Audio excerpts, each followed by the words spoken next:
Good afternoon, friends. Thank you for joining us for Crossnore Communities for Children's The Way Home. My name is Holly Kessler. I'm the Senior Director of Community Relations at Crossnore. And each week we gather in this space to just talk about some things that come up in child welfare or in trauma resilient communities or different departments here at Crossnore. We've had some episodes on our Miracle Heights Adventures program. Last week, we were talking to our Director of HR about careers at Crossnore. So if you missed any of those shows, check back on our Facebook page, our YouTube channel, or on our website for our blog and podcast. Today, my guests are from the Center for Trauma Resilient Communities, David McCorkle and Cynthia Copeland. Welcome, guys. So glad to have you here. Thank you. We're excited to be here. Good. So we're going to start out with you guys telling us a little bit about yourselves, your job at the center, your life, whatever you want to share with us for just a moment. And then we'll jump into kind of what is the center, because some of our viewers may not even know what the Center for Trauma Resilient Communities is. So David, you want to introduce yourself? Sure. She's just doing that because I'm older. But I'm David McCorkle. I'm with Cynthia Copeland in New York City, although I am from North Carolina, and I've lived in Winston-Salem and went to college at Catawba College in Salisbury, North Carolina. And before I became a social worker, I was an actor and was in the theater in Broadway and off-Broadway. Social worker, I was an actor and was in the theater. There's a little Sorry, bit of, David, I had some noise on top of you. Say that again. Okay, so Cynthia and I are in New York City, and Cynthia is a true New Yorker, but I am from North Carolina, and I lived in Winston-Salem, where one of our campuses is located, and my favorite aunt went to school near where Crossnore and Avery County is located. Before I became a clinical social worker, I was an actor on Broadway and off Broadway and around the country. And I'm now a social worker and have been with Crossnore for over 15 years and began a journey of providing trauma responsive care on our campus at Crossnore. And we've enjoyed every minute of those 15 years, David. Thank you. Cynthia, tell us about yourself. Sure. Hi, everyone. I'm Cynthia Copeland. And as David stated, I'm from New York. And I am a member of the Center for Trauma Resilience Communities, part of the faculty. I am a facilitator, and why I am a facilitator is because that's kind of what I do in life. I am in my professional life, I'm an educator and a public historian, and therefore I really enjoy teaching and learning. And I can't do anything if I'm not in relationship with individuals and communities, sort of learning about situations that present themselves to folks. And with that, I'm also what I call a storyteller grabber. I like to collect stories. And I think that in collecting stories, that is one way that we can really learn to understand each other. We can learn to understand our differences, our commonalities, our concerns, our life experiences. And through all that teaching and learning and listening and engaging in storytelling, that's one way that we can truly build community and help to form ways of resilience with one another. So I am really, really pleased to be here with Crossnore as one of the many opportunities that I have to work in the social realm of things. Well, we are delighted to have you, Cynthia, and it always excites me to hear you and David talk about New York. It's one of my favorite cities, so I'm going to get up there soon and see both of y'all. David, let's talk about what the center is. A lot of times people ask me that when I'm at events or if I'm speaking somewhere, and I always describe it as a division of Crossnore. But what exactly is the Center for Trauma Resilient Communities, and what do you guys do? So the center, I'll start by saying that it came out of a need. Crossnore Communities for Children over 15 years ago began a journey to be trauma informed, to approach our helping children, healing families by honoring their stories and what had happened to them. And in North Carolina, there we have our fair share of adversity, and children often are the ones that pay the price for both family and historical adversity. So Crossnore has always been a part of a community. It's not a facility that is sort of isolated and there's a big door with a gate. There's no gate. What little gate we had in Winston, we took down. But there was never a gate. There was a wall, but we took it down. And at Crossnore, there's just a welcome sign. And so we've been part of the community, and people really heard about what we did. And we actually have signs on our campus about that this is a safe and healing place for children. And people, especially churches, began to reach out to us to say, we have people who are hurt in our community, in our churches, and we don't know how to help them. We don't know how to talk about difficult things. Some are veterans, there's domestic violence, there's poverty, there's medical stress. And so they reached out to us. And the part of the history of Crossnore is that it was founded by a woman doctor and her husband, also a doctor. And they started out helping the whole community. And then they saw the plight of children, so they focused on children. So we still do that today. And so these communities, they reached out to us, and communities have always helped us. So they reached out to us and said, "Can you help us? Can you help? Some of the situations that we see."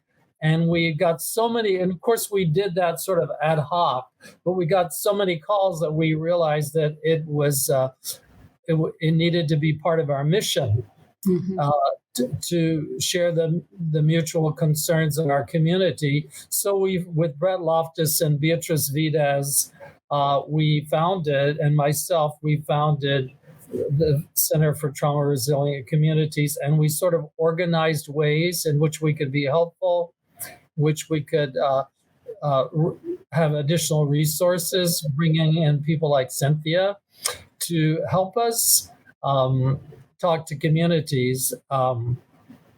So, I mean, that's the basic beginning, is just people asking for help. And we had so many asks that we wanted to be organized in the way we responded. Yeah, which was great because, like you said, we did have so many asks. And so to come up with a way to respond in an organized manner and consistent manner as well, I think was really important. So, David, thank you so much for telling us about the founding of the center and for all the work that you have done in founding the center and even all, before that, all the years that you've worked with us here at Crossnore. But Cynthia, you're a member of our faculty. So what does that mean for you? What is it that you do here at the center? Well, I was really fortunate to be recruited by the wonderful David McCorkle and to join the team. David, I think, witnessed me moderating a panel on some conversation on, I don't know if it was education or something at church regarding reparations. I'm not sure what it was, but needless to say, he asked me to come and join the team. And I said, well, David, I'm not a social worker. He says, oh, but you teach. You work with teachers, you work with kids, you understand how to develop content, how to convey content, how to engage audiences, how to get people to think critically. So I want you on my team.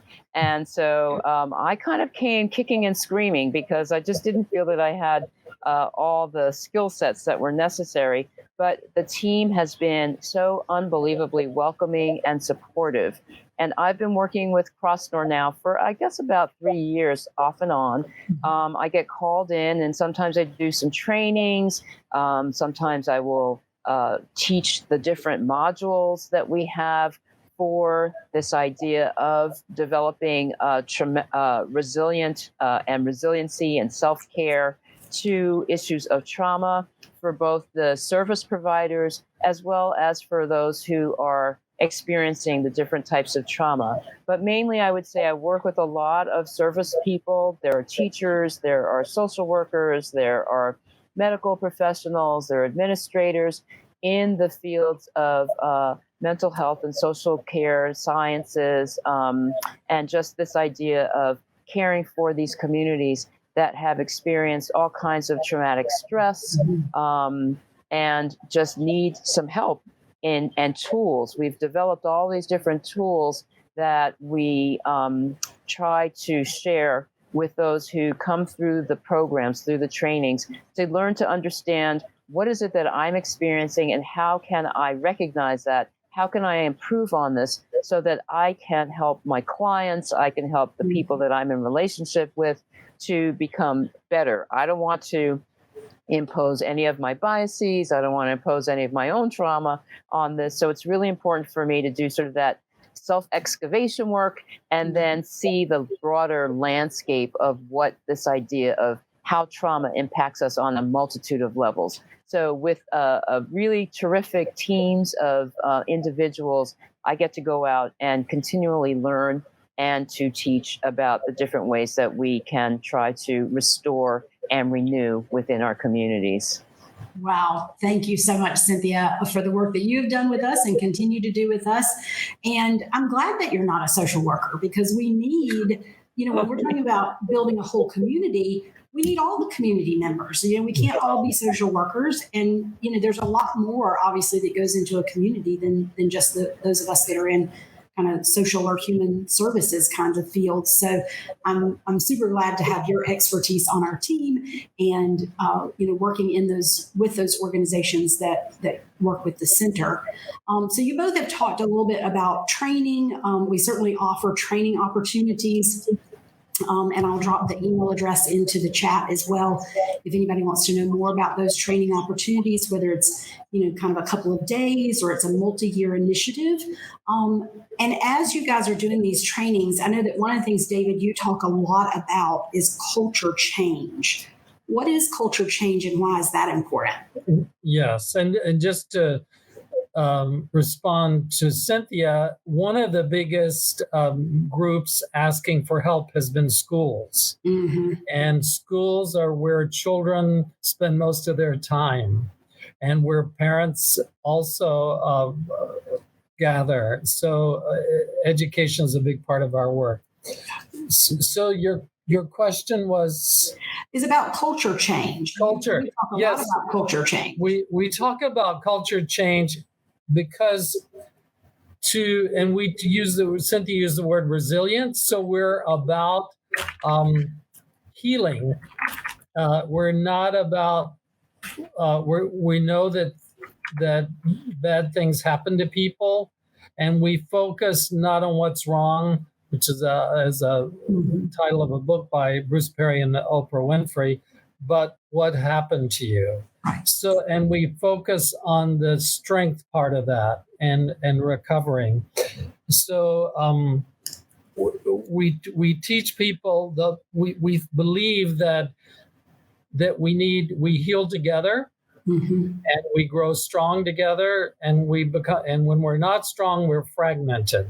So that's why we use the word resiliency to help people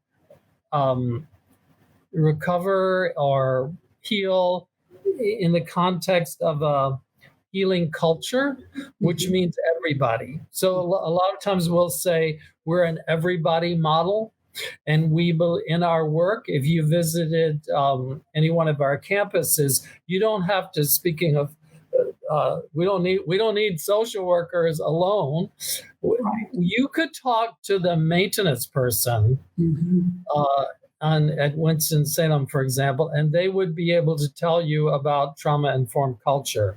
So one of the things we do is we educate everyone in our community. I mean, everybody. If you go to Avery County and you went to the cafeteria and you passed through the cafeteria line, you would see that the serving ladies are emotionally intelligent, emotionally responsive.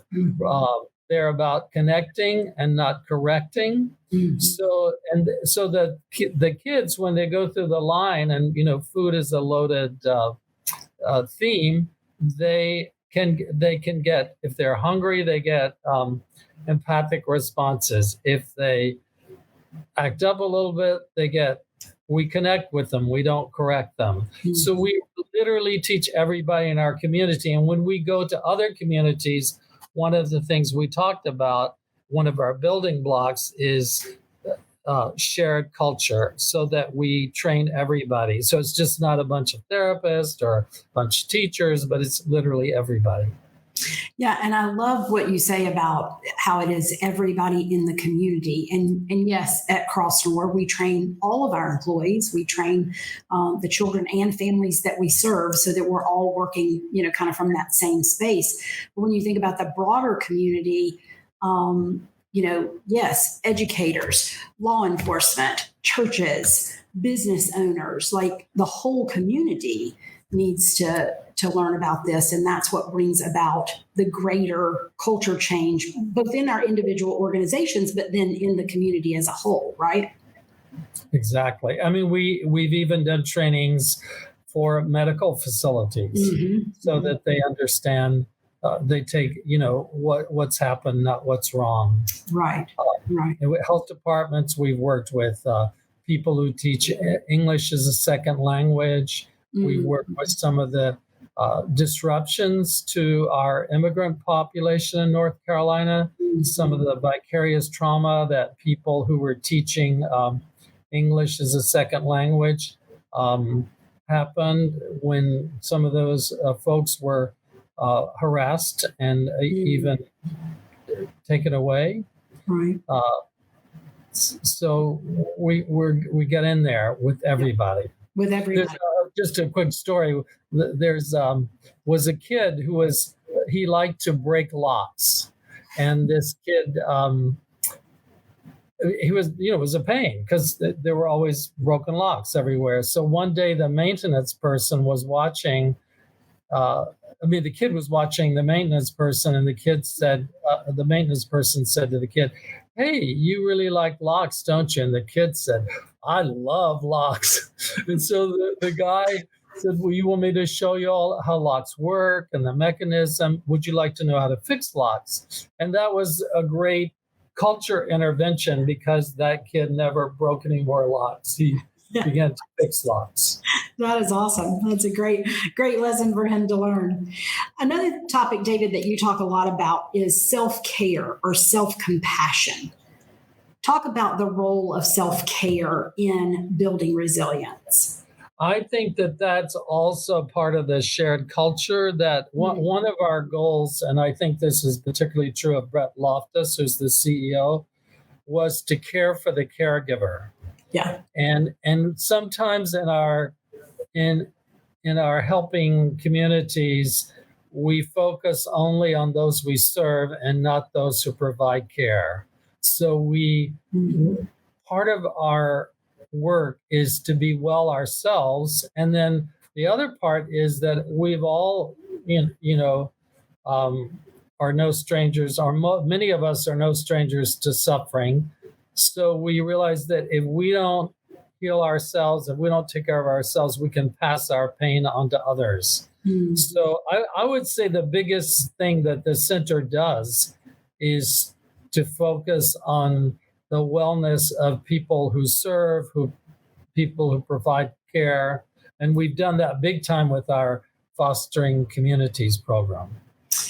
Yes. And I love the topic of self-care, love the idea of everybody really learning how to take care of themselves. And I often say, we do some sort of basic training through fostering communities. And I'll often say in that training, that self-care is more than just a mani-pedi. That can be part of it.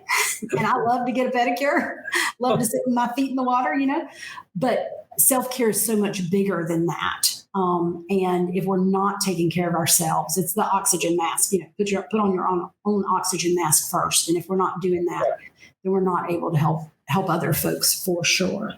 And I loved what you reminded us about. Brett is always talking about, taking care of the caregivers.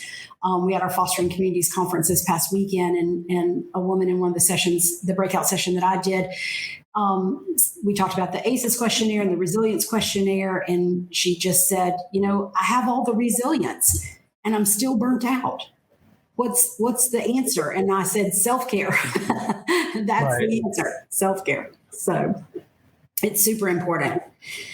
So Cynthia, when you introduced yourself, and if I can add, I'm sorry, go ahead. I was just going to add this idea of, it's not just this idea of self-care, it's the self-wellness, right? And the raising of our consciousness to make sure that we understand that we too need this. And too often, as you both have said, we kind of forget about ourselves. And because we're constantly giving and wanting to repair and take care of everybody else's situations, and it's very easy to take ourselves for granted. And so to pull back, to give ourselves permission to, because sometimes we don't even want to give ourselves permission to be able to fall into that realm of wellness. And so it's really, really important for us to be able to do that. And I think that's one of the great things that comes out of this, this community and the center through all of its training. Thank you so much. Cynthia, when you introduced yourself, you mentioned kind of one of your specialties around cultural and historical trauma. We hear a lot about individual trauma and the ACEs questionnaire and all of that, but what we're learning more and more is how cultural and historical trauma affects us as individuals, but also affects the communities we live in. So what else would you say about that? I absolutely. It's so important for us to recognize the things that have happened within communities, within our own sort of self-identification of our cultural spaces. We know that we have a multitude of cultures within our own individual selves. There's the intersectionality of who we are socially, economically, racially, ethnically, our gender orientations, etc. And so when you take all of that into play, and when you take the cultural spaces that you're in, when you are experiencing who you are in those cultural frameworks, things can happen to you. And it's really important for us to be aware of the good things and the bad things, the traumatic things that happen based upon a way that you choose to identify yourself. So that is part of the cultural trauma that can happen. And then when we're thinking about historical trauma are those types of traumas that happen to very specific groups at a specific time. So, for example, the ideas of the Holocaust that is happening, has happened in the past. That is something that lives within individuals, but also within communities, that gets carried forward intergenerationally. And if we are not talking about it, if we are not doing things to respond to the pains and the harms that have happened to us as a group collectively, then we just sort of carry these ideas, this pain in fragments and fractures, and it comes out at different points in time, sometimes when it's least expected, sometimes when you just have no clue as to how to respond to that. So if the historical trauma response that occurs within groups can be identified, can be recognized, can be worked out, and we can get to a place of repair and healing, it may not ever go away. The memories are never going to go away. The scars perhaps may not go away, but what it is, it's about the understanding and being able to talk it out, talk about it, and to recognize it. That sense of awareness is just so key and keen in both the historical and in the cultural spaces that we traverse. Thank you so much. I'm just going to add, there's a natural reluctance to confront painful issues, whether they're personal, familial, and especially historical and cultural. And we carry those in our bodies. Yeah. Literally, we carry them in our genes, and we pass them on. So I think that's one of the biggest things that we've done, is to really talk about to overcome our natural resistance, especially in the South. I can say this, I'm a Southerner. I was brought up to not talk about unpleasant things. And so we've learned to create a safe spaces so that we can talk about unpleasant things. And that's part of our healing. Cynthia is really, I love Cynthia's capacity to take us to history and to look at history. It's sort of a, funny way, feels sometimes like it's when we talk about the history or the past, if it's a step away, so it's not right in our faces, but actually it's in our bodies. So that she's really brought to our team a lot of historical traumas that we have a lot. And we have a lot right in our backyard and in the mountains and in our schools. So we take courageous spaces, but we help people to feel safe when we do it. Yeah, and the biggest issues are race, and nobody wants to talk about race. And we talk about taking courageous steps, but I have introduced to the team that I think that it's not so much that it's courageous, it's necessary and essential. We really need to have these conversations, and we really need to get to the heart of the matter. And there's nothing necessarily courageous about it. It is necessary. Yeah. Necessary. I appreciate that so much. I read a book in the last year. I believe the name of it was My Grandmother's Hands. Is that and that is a terrific. It really helped me recognize just what David was saying about carrying that in our bodies, So I'll put a link to that in the show notes as well. But that's a terrific resource for folks that want to learn more about this subject. So, Cynthia, I didn't tell you I was going to ask this question, but I will. David said to look at the past, but it's not really in the past. And if you think about sort of our recent past, what do you think? We keep talking about coming out of COVID. I don't think we're out of COVID yet, and I certainly don't think we're coming out of the effects of the pandemic. Do you? Oh, Holly, I agree with you. And that is also going to be, it's a historical trauma that we're experiencing together, and we will always be able to sort of think about it and try to move forward with it. I think when you have so many different opinions and so many levels of impatience and so many levels of misunderstanding and misinformation, and this idea of when you tie in our sort of individual rights to be able to determine how we're going to go through life and take care of ourselves, and not necessarily look at it from a collective perspective and point of view. If I wear a mask, I'm protecting you as well as myself and anybody that you may come in contact with. If I get vaccinated, it is because I really believe in trying to save humanity, and I want to do my part in doing that. And I may not necessarily want all that junk going into my body, but science has proved that vaccines are our greatest weapon. And if we all do it together, we will have it'll have a greater impact, and we'll have, fewer fatalities as a result. And so this idea of COVID, COVID has just started. And I was just telling I had a meeting before this with, I supervise emerging teachers in spaces, and they work with field mentors and work with kids. And we're only in the school year for about 8 days maybe. And already one of my student teachers is really freaking out because her mentor teacher got COVID and 8 students have COVID. And it's because these laws are being relaxed and there's just a little bit of madness. And so this teacher, this emerging teacher, is concerned about, I know I need to use the classroom as a laboratory. I know I need to be there, but I'm concerned about my health and my welfare and the safety. And what are the policies that have been established?